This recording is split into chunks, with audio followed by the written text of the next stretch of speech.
അങ്ങല്ലാതെ എനിക്കാരാണുള്ളത് യേശുവേ? ഈ ലോകത്ത് അങ്ങല്ലാതെ എനിക്ക് വേറെ ആരുമില്ല. അങ്ങാണെന്റെ എല്ലാം. അവനെ രുചിച്ചാലേ നിങ്ങൾ പറയുമ്പോൾ നിങ്ങളുടെ മനസ്സിൽ ആ സന്തോഷമുണ്ടാകൂ.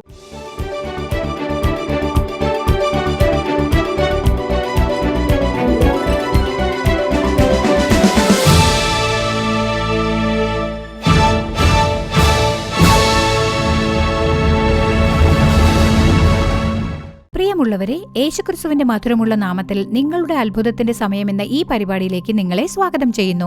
ഇന്ന് ഒരു മനുഷ്യൻ നേരിടുന്ന പ്രധാനപ്പെട്ട പ്രശ്നം എന്താണെന്നറിയാമോ? ഏകാന്തത. മറ്റെന്തു പ്രശ്നമായാലും ആരെങ്കിലും കൂടെയുള്ളപ്പോൾ നിങ്ങൾക്ക് നേരിടാൻ സാധിക്കും.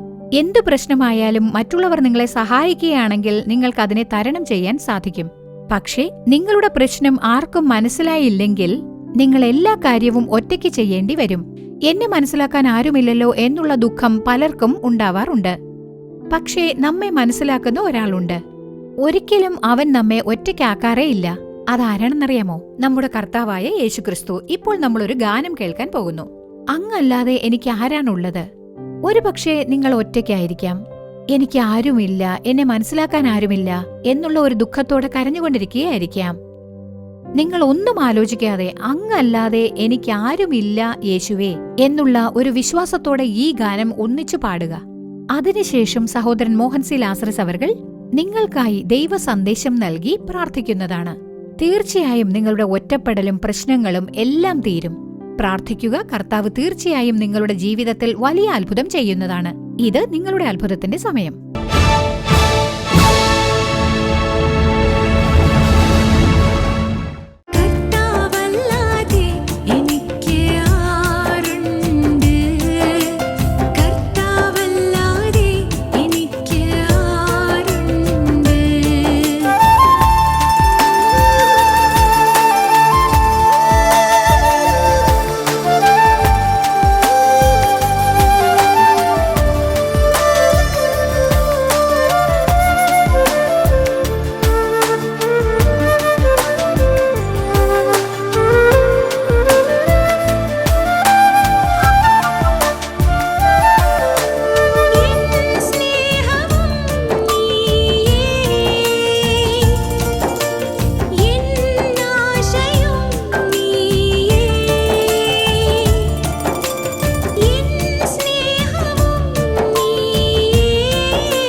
പ്രിയമുള്ളവരെ, യേശുക്രിസ്തുവിന്റെ നാമത്തിൽ നിങ്ങൾക്കെന്റെ സ്നേഹാശംസകൾ.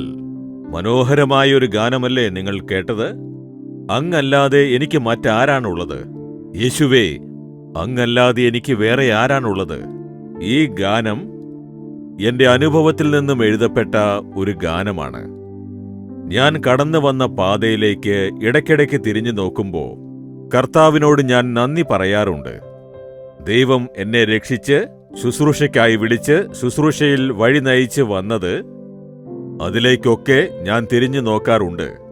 കല്ലും മുള്ളും നിറഞ്ഞ പാതകൾ, എത്രയോ കണ്ണുനീർ, എത്രയോ സന്തോഷം നിറഞ്ഞ അവസരങ്ങൾ, എത്രയോ നിന്ദകൾ, അപമാനങ്ങൾ, കഷ്ടപ്പാടുകൾ, മാനസികമായ തളർച്ച, അതേസമയം ഉത്സാഹം, ബലം, സന്തോഷം, ഇവയെല്ലാം ഒത്തുചേർന്നതാണ് എന്റെ ജീവിതം.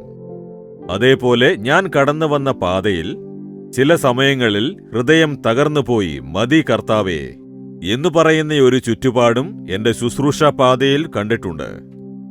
ഏലിയാവ് പറഞ്ഞിട്ടില്ലേ, മതി കർത്താവേ, എന്നെ കൊണ്ടുപോയിക്കോളൂ എന്ന്. അതുപോലെ എന്റെ ശുശ്രൂഷാ പാതയിൽ ഞാൻ ഒരുപാട് കഷ്ടപ്പെട്ടിട്ടുണ്ട്. ഒറ്റയ്ക്കാക്കപ്പെട്ട അവസ്ഥയുണ്ടായിട്ടുണ്ട്. അങ്ങനെ അസ്വസ്ഥനായിട്ടുള്ള സമയങ്ങളും എന്റെ ശുശ്രൂഷാ പാതയിലുണ്ട്. അത്തരം സാഹചര്യങ്ങളിലൊക്കെ യേശു എന്നെ നേരിട്ട് സമീപിച്ചു. കർത്താവ് വന്ന് എന്റെ അരികിലിരുന്നിട്ട് അവന്റെ കരം എന്റെ തലയിൽ വെച്ച് അവൻ എന്നോട് സ്നേഹത്തോടെ സംസാരിച്ചു. നിനക്ക് ഞാനുണ്ട്. നീ എന്തിനാണ് കരയുന്നത്? നിനക്ക് ഞാനുണ്ട്. നീ വിഷമിക്കരുത്. ഇനി നിനക്ക് വേണ്ടി ഒരിക്കലും നിന്റെ കണ്ണുനീരൊഴുക്കരുത്. നീ കണ്ണുനീരൊഴുക്കുകയാണെങ്കിൽ അത് രാജ്യത്തിന് വേണ്ടിയും മറ്റുള്ളവർക്ക് വേണ്ടിയുമായിരിക്കണം. ഞാൻ നിന്റെ കൂടെയുണ്ട്. ഞാൻ നിന്നെ സന്തോഷത്തോടെ കാക്കുമെന്ന് കർത്താവ് എന്നോട് പറഞ്ഞു. നിനക്ക് ഞാൻ എല്ലാം ആയിരിക്കുമെന്ന് പറഞ്ഞു. ആ ദിവസം, ആ സമയം എന്റെ ജീവിതത്തെ മാറ്റിമറിക്കുന്നതായിരുന്നു. അന്നേ ദിവസം മുതൽ ഞാൻ യേശുവുമായി വളരെ അടുപ്പത്തിൽ തന്നെയാണുള്ളത്. എനിക്കെന്ത് കാര്യം വേണമെങ്കിലും ഞാൻ യേശുവിനോട് ചെന്ന് പറയാറുണ്ട്. എനിക്ക് സന്തോഷമാണെങ്കിൽ ഞാൻ സന്തോഷമായിരിക്കുന്നു. കർത്താവേ എന്ന് പറഞ്ഞൊരു ഫ്രണ്ടിനോട് സംസാരിക്കുന്നത് പോലെ സന്തോഷത്തോടുകൂടി കാര്യങ്ങൾ പറയാറുണ്ട്. എനിക്ക് സങ്കടം വന്നാൽ അവന്റെ അടുക്കൽ ചെന്ന്, കർത്താവേ ഈ കാര്യത്തിൽ എനിക്ക് സങ്കടമുണ്ട്, ഞാൻ മാനസികമായ വിഷമത്തിലാണ് എന്നതും അവനോട് പറയാറുണ്ട്. എന്നെ തളർത്തുന്നത് പോലെ എന്തെങ്കിലും ഒരു കാര്യമുണ്ടായാൽ അതും ഞാൻ കർത്താവിനോട് ചെന്ന് പറയും. ഈ കാര്യം എന്നെ തളർത്തുന്നുണ്ട് എന്നു പറഞ്ഞ് അതും ഞാൻ അവനോട് ചെന്ന് പറയാറുണ്ട്. യാതൊന്നും ഞാൻ അവനോട് മറയ്ക്കാറില്ല. എന്റെ ജീവിതത്തിൽ എന്തെങ്കിലും തെറ്റുകളോ കുറവുകളോ സംഭവിച്ചാലും അതും അവനോട് പറയും. ഞാനൊരു തെറ്റ് ചെയ്തു, തെറ്റ് സംഭവിച്ചു പോയി, ഞാൻ അങ്ങയെ ഒരുപാട് ദുഃഖിപ്പിച്ചുവല്ലോ, അങ്ങേക്കിഷ്ടമല്ലാത്തത് ചെയ്തു, ഇതുപോലെയൊരു തെറ്റ് ചെയ്തു പോയി എന്ന് അവന്റെ അടുക്കൽ ചെന്ന് മനസ്സ് തുറന്ന് ഞാൻ പറയാറുണ്ട്. അപ്പോൾ അതിന് തക്കതായ ഉപദേശങ്ങൾ അവൻ തരാറുണ്ട്. ഇതുപോലെ എന്റെ ജീവിതത്തിൽ അവൻ അറിയാത്തതായ ഒരു കാര്യവും ഞാൻ ഒളിച്ചു വെക്കാറേയില്ല. എല്ലാം എന്നോട് പറയും. എന്റെ പ്രാർത്ഥനയിൽ അവന്റെ മുൻപാകിയിരുന്ന് പ്രാർത്ഥിക്കുമ്പോൾ ഞാൻ പറയും, അതുകൊണ്ട് എന്റെ പ്രാർത്ഥനാ സമയമാണ് എന്റെ ജീവിതത്തിലെ ഏറ്റവും മനോഹരമായ സമയം. എന്റെ കർത്താവിന്റെ കൂടെ ഞാൻ ഒന്നിച്ചിരിക്കുന്ന സമയം. ഞാൻ അവനോട് എന്ത് ചോദിച്ചാലും അതിനെല്ലാം അവൻ എനിക്ക് ഉത്തരം നൽകും. കർത്താവ് പറയുന്നുണ്ട്, നീ ഭയപ്പെടേണ്ട, ഞാൻ നിന്നെ പരിശുദ്ധവാനായി കാത്തു സൂക്ഷിക്കും. ഞാൻ നിനക്ക് ശക്തി നൽകാനായി കൂടെയുണ്ട്. ഇതൊന്നും കണ്ട് നീ തളർന്നു പോകരുത്. എനിക്ക് സംഭവിച്ചതാണ് നിനക്കും സംഭവിച്ചത്. ഇതേപോലെ ഓരോ കാര്യത്തിലും അവൻ എന്നെ ആശ്വസിപ്പിച്ച് വഴി നയിച്ചതുകൊണ്ടാണ് ഞാൻ ഇന്നീ ശുശ്രൂഷയിൽ നിലനിൽക്കുന്നത്.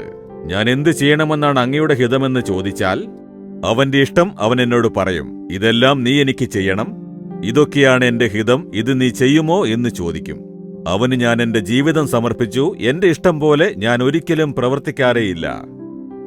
എന്റെ ഇഷ്ടമെന്താണോ അത് ഞാൻ ശുശ്രൂഷയിൽ ചെയ്യാറില്ല. അവന്റെ ആഗ്രഹം എന്താണോ അതാണ് ഞാൻ ശുശ്രൂഷയിൽ ചെയ്യാറുള്ളത്. അങ്ങെന്താണോ ആഗ്രഹിക്കുന്നത് അത് ഞാൻ ശുശ്രൂഷയിൽ ചെയ്യുമെന്ന് പറയുന്നു.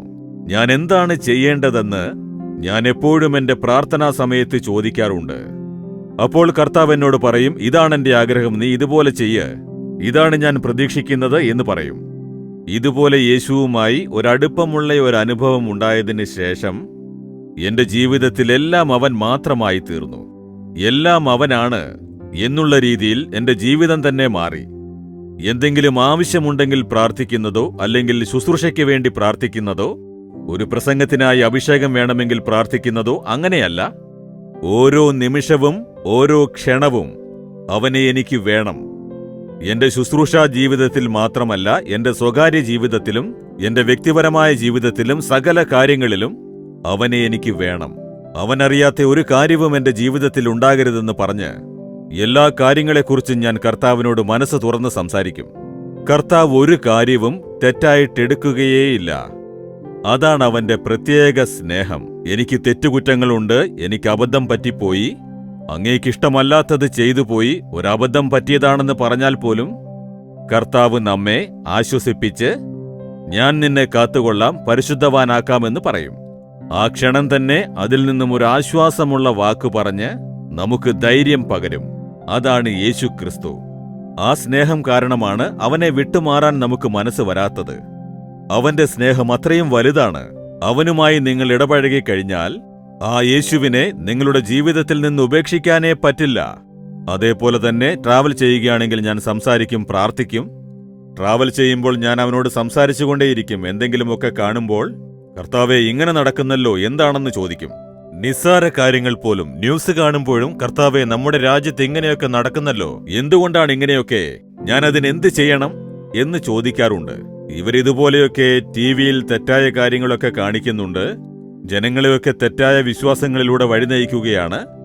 എന്താ ഇതൊക്കെ എന്ന് ചോദിച്ചാൽ അതിനുവേണ്ടി നീ പ്രാർത്ഥിക്കണമെന്ന് പറയാറുണ്ട്. അതിനുവേണ്ടി അവൻ കണ്ണുനീരോടുകൂടി പ്രാർത്ഥിക്കാൻ പറയും. അതായത് ഓരോ നിമിഷവും യേശുവിനോടൊത്ത് ജീവിക്കുന്നതാണ് മധുരമുള്ള ഒരു ജീവിതം, സന്തോഷകരമായ ഒരു ജീവിതം. അതുകൊണ്ടാണ് ഞാൻ കർത്താവിന് മുൻപാകെ ഒരുപാട് നേരം ഒറ്റയ്ക്കിരുന്ന് അവനെ സ്തുതിച്ച് പാടുന്നതും പ്രാർത്ഥിക്കുന്നതും വചനം ധ്യാനിക്കുന്നതുമൊക്കെ. കർത്താവേ, ഈ വചനം പോലെ എന്റെ ജീവിതമില്ലല്ലോ, ഈ വചനത്തിൽ പറഞ്ഞതുപോലെ എന്റെ ജീവിതമില്ലല്ലോ, ആ നിലയിലേക്ക് ഞാൻ എത്തിയില്ലല്ലോ എന്ന് കണ്ണുനീരോടുകൂടി ഞാൻ പറയാറുണ്ട്. കർത്താവ് പറയും, ഞാൻ നിനക്ക് കൃപ നൽകും, ഞാൻ നിനക്ക് ശക്തി നൽകും എന്ന് പറയും. ഓരോ കാര്യത്തിലും അവൻ മനോഹരമായി വഴി നയിക്കുന്നത് ഞാൻ കണ്ടിട്ടുണ്ട്. അതുകൊണ്ട് അവനാണ് എന്റെ എല്ലാം. എന്റെ ജീവിതമെന്ന് പറഞ്ഞാൽ തന്നെ യേശു മതി, അവനാണ് എന്റെ ജീവിതത്തിലെല്ലാം എന്ന തീരുമാനത്തിലാണ് ഞാൻ. ബൈബിളിൽ എനിക്ക് വളരെ ഇഷ്ടപ്പെട്ട ഒരു വചനം, സങ്കീർത്തനങ്ങളിൽ അതിനെക്കുറിച്ച് എഴുതിയിട്ടുണ്ട്. 73 സങ്കീർത്തനം 25 വചനത്തിൽ, സ്വർഗത്തിൽ എനിക്ക് ആരുള്ളൂ, ഭൂമിയിലും നിന്നെയല്ലാതെ ഞാനൊന്നും ആഗ്രഹിക്കുന്നില്ല. യേശു യേശു യേശു യേശു യേശു. ആരില്ലെങ്കിലും എനിക്ക് ജീവിക്കാൻ സാധിക്കും, യേശു ഇല്ലെങ്കിൽ പറ്റില്ല. എന്ത് നഷ്ടപ്പെട്ടാലും സാരമില്ല, യേശുവിനെ നഷ്ടമാകരുത്. അവനാണ് എന്റെ എല്ലാം, എന്റെ സന്തോഷം, എന്റെ സമാധാനം, എന്റെ ശക്തി, എന്റെ ആനന്ദം, എന്റെ ആരോഗ്യം, എന്റെ ജ്ഞാനം, എല്ലാം തന്നെ അവനാണ്. അങ്ങനെ അവനുമായി അത്രത്തോളം അടുത്തതുകൊണ്ട്, യേശുവേ, അങ്ങില്ലാതെ എനിക്ക് ജീവിക്കാൻ കഴിയില്ല. മറ്റുള്ളതെല്ലാം എന്റെ ജീവിതത്തിൽ രണ്ടാമതാണ്, അങ്ങാണ് എനിക്ക് പ്രധാനം. ഭൂമിയിലും നിന്നെയല്ലാതെ ഞാൻ ഒന്നും ആഗ്രഹിക്കുന്നില്ല, അങ്ങയെ മാത്രമേ ഞാൻ മനസ്സിൽ ആഗ്രഹിക്കുന്നുള്ളൂ. ഇതുപോലെ കർത്താവിനോട് മനസ്സ് തുറന്ന് സംസാരിക്കുക. സ്വർഗത്തിൽ എനിക്ക് ആരുള്ളൂ എന്ന് പറയുന്നു. സ്വർഗത്തിലേക്ക് പോയാൽ ദൈവദൂതനുണ്ടാകും, അവിടെ വെളിച്ചമുണ്ടാകും, സ്വർണം കൊണ്ടുള്ള റോഡുമെല്ലാം കാണും. അതിനെക്കുറിച്ചൊന്നും എനിക്ക് യാതൊരു താല്പര്യവുമില്ല. അവിടെ പോയാൽ എന്റെ യേശു ഉണ്ടാകും. അതൊന്നു മാത്രമാണ് എന്റെ മനസ്സിൽ തോന്നുന്നത്. എല്ലാരും പറയാറുണ്ട്, സ്വർഗലോകത്തിലെ കിരീടത്തിൽ മുത്തൊക്കെ പതിച്ചിട്ടുണ്ടാകും, കിരീടമൊക്കെ നിങ്ങൾക്ക് തരും. അതിനെക്കുറിച്ച് കൊച്ചുനാളിൽ നമ്മൾ പാട്ടുകളൊക്കെ പാടിയിട്ടില്ലേ, സ്വർഗത്തിലേക്ക് പോയാൽ കിരീടം കിട്ടുന്നതിനെക്കുറിച്ച്? അതൊക്കെ പാടാൻ സന്തോഷം തന്നെയാണ്. പക്ഷേ ഒരിക്കലും സ്വർഗത്തിലേക്ക് പോയാൽ നമുക്ക് കിരീടമൊക്കെ തരും, മുത്തുകളൊക്കെ പതിച്ചിട്ടുണ്ടാകും എന്നൊന്നും എനിക്കൊരിക്കലും തോന്നിയിട്ടേയില്ല. ഒന്നേ ഒന്ന് മാത്രം, എന്റെ യേശു അവിടെ ഉണ്ടാകും. എനിക്ക് വേണ്ടി ജീവത്യാഗം ചെയ്തവൻ, എനിക്ക് ജീവൻ നൽകിയവൻ, എനിക്കിത്രയും വലിയ സന്തോഷം നൽകിയവൻ, എനിക്ക് വേണ്ടി കുരിശു ചുമന്നവൻ, അവൻ അവിടെ ഉണ്ടാകും. ഞാൻ മുഖാമുഖം അവനെ കാണും. ഇപ്പോൾ ആത്മാവിലൂടെ കാണുന്നുണ്ട്, അവിടെ ചെല്ലുമ്പോൾ നേരിൽ ഞാൻ അവനെ കാണും. ശരിക്കും പറഞ്ഞാൽ ചിലരൊക്കെ പറയാറുണ്ട്, സ്വർഗത്തിലേക്ക് പോയാൽ ഞാൻ ഇങ്ങനെയായിരിക്കും അങ്ങനെയായിരിക്കും എന്നൊക്കെ. അതിനെക്കുറിച്ചൊന്നും ഞാൻ ചിന്തിച്ചിട്ടുമില്ല, ധ്യാനിച്ചിട്ടുമില്ല. ഒന്നേ ഒന്ന് മാത്രം, യേശു അവിടെ ഉണ്ടല്ലോ, ഞാനും അവിടെ ഉണ്ടാകും. ദൂരെ നിന്നുകൊണ്ട് അവനെ നോക്കി ഞാൻ സന്തോഷിക്കും. അതുമതി എനിക്ക്. കാരണം കോടിക്കണക്കിന് ആൾക്കാർ അവിടെ വരുമല്ലോ. ലോകം മുഴുവനും കോടിക്കണക്കിന് ആൾക്കാരുണ്ട്. എല്ലാവരും യേശുവിന്റെ അടുക്കലേക്ക് എത്തണമെന്ന് ആഗ്രഹിക്കാറില്ലേ? എന്റെ യേശു അവിടെയുണ്ട്, അവനോടൊപ്പം അവന്റെ സമീപം തന്നെ ഞാനും ഉണ്ട്. അതുമാത്രമാണ് എന്റെ സന്തോഷം. മറ്റൊന്നും തന്നെ ഞാൻ ആഗ്രഹിക്കുന്നില്ല. അല്ലാതെ സ്വർഗത്തിലേക്ക് പോകുമ്പോൾ തലയിൽ കിരീടമൊക്കെ വെക്കും, അങ്ങനെയുള്ളൊരു ചിന്തയൊന്നും എനിക്ക് ഒരിക്കലും വന്നിട്ടേയില്ല. ഒരിക്കലും ഞാൻ അതിനായി ആഗ്രഹിച്ചിട്ടുമില്ല. ഒരേ ഒരു ആഗ്രഹം മാത്രം, ഇവിടെ ഞാൻ അവനെ ആത്മാവിൽ ദർശിക്കുന്നു. അവിടെ പോയാൽ എനിക്ക് അവനെ നേരിൽ കാണാൻ സാധിക്കുമല്ലോ. ആ സന്തോഷമാണ് എനിക്കുള്ളത്. അതുകൊണ്ടാണ് ആ ഗാനം എഴുതാനുള്ള കൃപ കർത്താവ് നൽകിയത്. അങ്ങല്ലാതെ എനിക്കാരാണുള്ളത് കർത്താവേ? ഈ ലോകത്ത് ഞാൻ അങ്ങയെയല്ലാതെ മറ്റൊന്നും ആഗ്രഹിക്കുന്നില്ല. അങ്ങാണ് എന്റെ എല്ലാം. അവനെ രുചിച്ചാലേ നിങ്ങളത് പറയുമ്പോൾ നിങ്ങളുടെ മനസ്സിൽ സന്തോഷമുണ്ടാവുകയുള്ളൂ. യേശു എന്ന് പറയുന്നത് ഏതോ ഒരു ദൈവമാണ്. നമ്മൾ ചോദിക്കുന്നതെല്ലാം അവൻ തരും. അവൻ എവിടെയോ ഉണ്ട്. അങ്ങനെയല്ല, നമ്മുടെ ജീവനിൽ കലർന്നവനാണവൻ. അവന്റെ രക്തം നമ്മുടെ രക്തവുമായി കലർന്നിരിക്കുകയാണ്. അവന്റെ രക്തം കൊണ്ട് നമ്മെ കഴുകി അവനുമായി അടുപ്പത്തിലാക്കിയിരിക്കുകയാണ്. അവന്റെ എല്ലിൽ എല്ലും മാംസത്തിൽ മാംസവുമായിരിക്കുന്നുവെന്ന് അപ്പോസ്തലനായ പൗൽ പറയുന്നുണ്ട്. ഇതുപോലെ നാം അവനുമായി ഒന്നിച്ചിരിക്കുകയാണ്. ആ സ്നേഹം എനിക്ക് ശക്തി പകരുന്നത് കൊണ്ടാണ് എനിക്കിങ്ങനെ ശുശ്രൂഷ ചെയ്യാൻ കഴിയുന്നത്. എല്ലാരും ചോദിക്കും, എങ്ങനെയാണിത് ചെയ്യുന്നത് ബ്രദർ? വിശ്രമമില്ലാതെ ഓടിക്കൊണ്ടിരിക്കുന്നല്ലോ, ചെയ്യുന്നല്ലോ എന്ന്. അത് മറ്റൊന്നുമല്ല, യേശു യേശു യേശു എന്ന അവന്റെ സ്നേഹം. അവനെന്റെ കൂടെ തന്നെയുണ്ട്. ആ സ്നേഹം എന്നെ വഴി നയിച്ചുകൊണ്ടിരിക്കുകയാണ്. അതുകൊണ്ടാണ് അങ്ങനെ. ഇങ്ങനെ അവനു വേണ്ടി പ്രവർത്തിച്ചുകൊണ്ടേയിരിക്കുന്നതാണ് ഒരു വലിയ സന്തോഷം. പോകുന്നത് യേശുവിനു വേണ്ടി, സംസാരിക്കുന്നത് യേശുവിനു വേണ്ടി, ഈ യാത്ര യേശുവിനു വേണ്ടി, ഞാൻ പോയി അവിടെ നിൽക്കുന്നത് യേശുവിനു വേണ്ടി, എല്ലാം യേശുവിനു വേണ്ടിയാണ്. ആ ഒരു ചിന്തയാണ് മനസ്സിൽ അത്രയും വലിയ സന്തോഷം നൽകുന്നത്. അതുകൊണ്ട് നാം ജനിച്ചതും ജീവിക്കുന്നതും ഉണ്ണുന്നതും ഉറങ്ങുന്നതും എല്ലാം യേശുവിനു വേണ്ടിയാണ്. അവൻ എന്റെ കൂടെ തന്നെയുണ്ട്. ഞാൻ അവനെ സന്തോഷിപ്പിക്കണം. അതിനുവേണ്ടിയാണ് ഞാൻ ജീവിക്കുന്നത്. ഉണ്ണുന്നത് ഞാൻ ജീവിച്ച് യേശുവിനു വേണ്ടി കാര്യങ്ങൾ ചെയ്യാൻ വേണ്ടിയാണ്. അവനു വേണ്ടി ചെയ്തു തീർക്കാനുള്ള ജോലികളുണ്ട്. അതിനുവേണ്ട ആരോഗ്യം എനിക്കുണ്ടായിരിക്കണം. അത് തന്നെയാണ് എന്റെ ആഗ്രഹവും എന്റെ പ്രാർത്ഥനയും. അവനില്ലാതെ മറ്റൊന്നുമില്ല. അതുകൊണ്ടാണ് ഈ ഗാനം യേശു തന്നത്. അങ്ങല്ലാതെ എനിക്കാരാണുള്ളത് കർത്താവേ? എന്റെ എല്ലാം അങ്ങ് മാത്രമാണ്. എന്റെ ജീവിതത്തിൽ എല്ലാം അങ്ങാണ്. അങ്ങല്ലാതെ എനിക്ക് മറ്റൊന്നും ഇല്ല കർത്താവേ എന്ന് ഞാൻ പറയും. നിങ്ങൾ അവനെ ഒന്ന് രുചിച്ചു നോക്കൂ. വെറുമൊരു ദൈവമാണ്, നമ്മൾ പോയി ചോദിച്ചാൽ എന്തും തരും എന്നുള്ള രീതിയിൽ യേശുവിനെ കാണരുത്. നിങ്ങളോട് ഒത്ത് ജീവിക്കാൻ ആഗ്രഹിക്കുന്ന ഒരു സ്വർഗസ്ഥനായ പിതാവ്. ഒരു വശത്ത് അവനെ കാണുമ്പോൾ ഒരു പിതാവിന്റെ സ്നേഹമറിയാം. മറ്റൊരു വശത്ത് അവനെ നോക്കുമ്പോൾ ഒരമ്മയുടെ സ്നേഹം അറിയാൻ സാധിക്കും. മറ്റൊരു വശത്ത് നോക്കുകയാണെങ്കിൽ ഒരു സ്നേഹിതന്റെ സ്നേഹവും കരുതലും നിങ്ങൾക്ക് മനസ്സിലാക്കുവാൻ സാധിക്കും. അവനെപ്പോലെ നമ്മളെ മനസ്സിലാക്കുവാൻ ഈ ലോകത്ത് മറ്റാരും തന്നെയില്ല. Nobody will understand you better than Jesus Christ. അവനെപ്പോലെ നമ്മെ മനസ്സിലാക്കാൻ മറ്റാർക്കും സാധിക്കില്ല, മറ്റാരും തന്നെ ഇല്ല. ആ രീതിയിൽ അവൻ നമ്മെ മനസ്സിലാക്കുന്ന ഒരു നല്ല ഫ്രണ്ടായിട്ട് നിങ്ങളുടെ കൂടെ നിന്ന് കരം പിടിച്ച് നിങ്ങളെ വഴി നയിക്കും. മറ്റൊരു വശത്ത് നോക്കിയാൽ ഒരു മൂത്ത സഹോദരൻ, എൽഡർ ബ്രദറായി നിന്ന് തന്റെ ഇളയ സഹോദരന്മാരെ സഹായിക്കുന്നത് പോലെ അവൻ നിങ്ങളെ സഹായിക്കും. വേറൊരു വശത്ത് നിങ്ങൾ നോക്കിയാൽ ഒരു നല്ല ടീച്ചറായിരുന്ന് നന്നായി പഠിപ്പിച്ച് ഇങ്ങനെ ചെയ്യണം അങ്ങനെ ചെയ്യണമെന്ന് പറഞ്ഞു തന്ന് നല്ല വഴിയിലൂടെ നിങ്ങളെ വഴി നയിക്കുന്നതായി അറിയാൻ സാധിക്കും. മറ്റൊരു വശത്ത് നിങ്ങൾ നോക്കിയാൽ ഒരു നല്ല ഇടയനായിരുന്ന് കുഞ്ഞാടുകളെ എങ്ങനെയാണോ പരിപാലിക്കുന്നത് അതേപോലെ നമ്മളെ കാത്തു പരിപാലിക്കുന്ന ഒരു ഇടയനായിരിക്കുന്നു. അവനെ പല വിധത്തിലും നിങ്ങൾക്ക് അനുഭവിച്ചറിയാം. നിങ്ങളുടെ ജീവിതത്തിൽ ഏതൊരു ചുറ്റുപാടിലും ആരായിട്ടും അവനെ നിങ്ങൾക്ക് കരുതാൻ സാധിക്കും. അതാണ് നമ്മുടെ യേശുക്രിസ്തു. അവനെ മനസ്സിലാക്കി അവനുമായി നിങ്ങൾ അടുക്കണം. അങ്ങല്ലാതെ എനിക്ക് മറ്റാരാണുള്ളത് കർത്താവേ? മറ്റൊന്നിലും എനിക്ക് താല്പര്യമില്ല എന്നുള്ള ഒരു മാനസിക അവസ്ഥയിലേക്ക് നിങ്ങൾ എത്തിച്ചേരുന്നതാണ്. അവന്റെ സ്നേഹം, നമുക്ക് വേണ്ടി ജീവൻ ബലിയർപ്പിച്ച സ്നേഹം, രക്തം ചൊരിഞ്ഞ സ്നേഹം, അതിനെക്കുറിച്ച് നാം ഓർക്കണം. മനുഷ്യർ നമ്മുടെ ബലഹീനതകളും കുറവുകളും കണ്ടിട്ട് അത് തന്നെ പറഞ്ഞുകൊണ്ടേയിരിക്കും. പക്ഷേ അവൻ അങ്ങനെയല്ല. ആ കുറവുകളും ബലഹീനതകളും കണ്ട് നമ്മോട് ക്ഷമിച്ച് അതെല്ലാം നേരെയാക്കി പരിശുദ്ധമാക്കി വ്യത്യസ്തമായി വഴി നയിക്കും. മനുഷ്യർ നമ്മൾ എന്നോ ചെയ്ത തെറ്റിനു വേണ്ടി വീണ്ടും വീണ്ടും ഓർമ്മിപ്പിച്ച് അത് പറഞ്ഞ് നമ്മെ കുറ്റപ്പെടുത്തിക്കൊണ്ടേയിരിക്കും. പക്ഷേ യേശു അങ്ങനെയല്ല. നീ അങ്ങനെ ചെയ്തോ? ഞാൻ മറന്നല്ലോ, ഞാനത് ക്ഷമിച്ചു മറന്നു കളഞ്ഞല്ലോ, അതിപ്പോൾ എനിക്ക് ഓർമ്മ പോലുമില്ല. ഇപ്പോൾ നീ എന്റെ മകനാണ്, എന്റെ രക്തം കൊണ്ട് നീ കഴുകപ്പെട്ടിരിക്കുന്നു എന്നുള്ള രീതിയിലാണ് കാണുക. അവന്റെ കാഴ്ചപ്പാടിൽ വ്യത്യാസമുണ്ട്. അതുകൊണ്ട് അവനെ നിങ്ങൾ ഒന്ന് ശരിക്കും രുചിച്ചു നോക്കൂ. അവന്റെ സ്നേഹം വളരെ അതുല്യമായതാണ്. അവനെപ്പോലെ നിങ്ങളെ മനസ്സിലാക്കുന്ന ആരും തന്നെ ഉണ്ടാവില്ല. നിങ്ങളെ സ്നേഹിക്കാനും അതുപോലെ ആരും ഉണ്ടാവില്ല. അവനാണ് യേശു. അവനെ നിങ്ങളുടെ ജീവിതത്തിൽ ഒരു ക്ഷണം പോലും വേർപിരിയാത്ത വിധം ചേർത്ത് നിർത്താനായി ശ്രദ്ധിക്കുക. നിങ്ങൾ സ്വയം സമർപ്പിക്കുക. ഇന്ന് നമുക്ക് അതിനായി പ്രാർത്ഥിക്കാം. കർത്താവേ, ഇതേപോലെ അങ്ങല്ലാതെ എനിക്ക് ആരുമില്ല. അങ്ങാണ് എന്റെ ജീവിതം. എന്റെ എല്ലാം അങ്ങാണ്. എല്ലാം അങ്ങാണ് യേശുവേ. അങ്ങനെ ഒരു ജീവിതം എനിക്ക് നൽകണേ എന്ന് അപേക്ഷിക്കാമോ? നിങ്ങളുടെ കണ്ണുകൾ അടച്ച് പ്രാർത്ഥിക്കുക.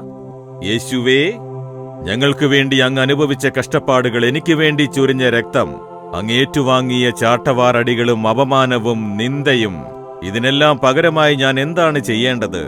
അങ്ങ് എന്റെ കൂടെ ഉണ്ടാകണമേ. എന്റെ അപ്പനായി, എന്റെ അമ്മയായി, സ്നേഹിതനായി, മൂത്ത സഹോദരനായി, നല്ലൊരു അധ്യാപകനായി, വഴികാട്ടിയായി, നല്ലൊരു ഇടയനായി, നല്ലൊരു യജമാനനായി അങ്ങ് എപ്പോഴും എന്റെ കൂടെ തന്നെ ഉണ്ടാകണേ. 24 മണിക്കൂറും ഉണ്ടാകണേ. അങ്ങ് മാത്രമാണ് എനിക്കുള്ളത്. അങ്ങ് മാത്രമാണ് എന്റെ സന്തോഷം. അങ്ങ് മാത്രമാണ് എന്റെ എല്ലാം കർത്താവേ. അങ്ങനെയുള്ള ഒരു അനുഭവത്തിലൂടെ എനിക്ക് ജീവിക്കാനുള്ള കൃപ നൽകണമേ. ഞങ്ങൾക്ക് കൃപ നൽകണമേ കർത്താവേ. ആരൊക്കെ പ്രാർത്ഥിക്കുന്നുവോ ഈ മകന്, ഈ മകൾക്ക് അതിനുള്ള കൃപ നൽകണമേ കർത്താവേ. അങ്ങയോടൊത്ത് ജീവിക്കുവാനുള്ള ആ അനുഭവം നൽകി ഇവരെ അനുഗ്രഹിക്കണമേ. ഇന്നു മുതൽ ഇവർക്കൊരു പുതിയ ഹൃദയം നൽകണമേ. പുതിയൊരു ആത്മാവിനെ നൽകണമേ. യേശുവിനോടൊത്ത് ജീവിക്കാനുള്ള ആ അനുഭവം നൽകി അനുഗ്രഹിക്കണമേ. യേശുവേ, അങ്ങല്ലാതെ എനിക്ക് മറ്റൊരാഗ്രഹവുമില്ല. അങ്ങാണ് എന്റെ എല്ലാം എന്ന് പറയുന്ന ഒരു ജീവിതം നൽകി ഇവരെ അനുഗ്രഹിക്കണമേ.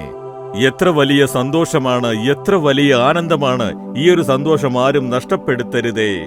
ഈ സന്തോഷം ആരും നഷ്ടപ്പെടുത്താൻ പാടില്ല കർത്താവേ. ഈ പരിപാടി കണ്ട് പ്രാർത്ഥിക്കുന്ന ഒരാൾ പോലും ഈ സന്തോഷം നഷ്ടപ്പെടുത്താൻ പാടില്ല കർത്താവേ.